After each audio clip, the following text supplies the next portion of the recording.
Každý z nás už někdy zažil silnou motivaci. Ten pocit, kdy jste plní energie, máte chuť něco změnit, pustíte si motivační video nebo přečtete výrok, který vás nakopne. A najednou máte pocit, že máte sílu pohnout celým světem. Ale pak přijde další den. A motivace je pryč. Jako kdyby se vypařila. Najednou se vám nechce. A tady přesně přichází do hry něco mnohem důležitějšího než motivace samotná. Kontinuita.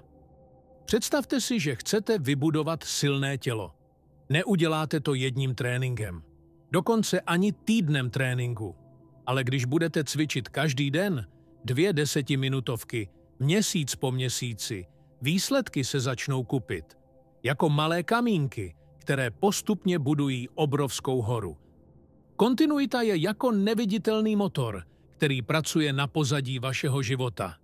Není hlasitá, není dramatická, nikdo ji neocení na první pohled. Ale buduje váš život nenápadně, o trochu, ale pořád. Je to síla, která stojí za každým skutečným úspěchem. Lidé často říkají, začnu, až budu mít motivaci. Začnu, až budu připravený. Začnu, až se budu cítit lépe. Ale tohle je jen maskovaná prokrastinace. Ve skutečnosti nemusíte čekat na žádný pocit. Kontinuita totiž nepotřebuje vaše nadšení. Potřebuje jen váš návrat. Každý den. Znovu a znovu.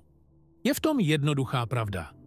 Když budete dělat něco každý den, i ve dnech, kdy se vám chce úplně nejméně, postupně se to stane součástí vaší identity. A když se něco stane součástí vaší identity, už to neděláte proto, abyste se k tomu dokopali. Děláte to proto, že to jste vy.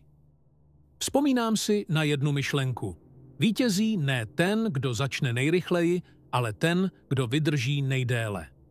A právě kontinuita je ten nástroj, který vás dovede přes všechna tichá období, přes únavu, přes dny, kdybyste nejraději od všeho utekli. Pomáhá vám překonat sami sebe, i když vám nikdo netleská. A víte, co je na kontinuitě krásné? Nemusí být dokonalá. Nemusíte podávat nejlepší výkon každé ráno. Nemusíte být vždy 100%.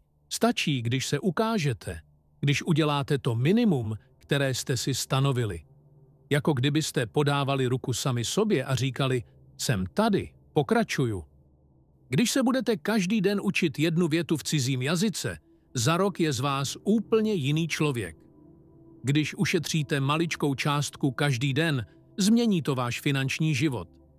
Když si každý den uklidíte malý kousek domu, za měsíc je váš prostor nepoznatelný.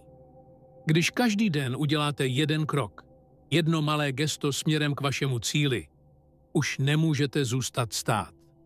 Největší problém dnešní doby je, že lidé chtějí všechno hned. Chtějí rychlé výsledky, velké změny, obrovské skoky.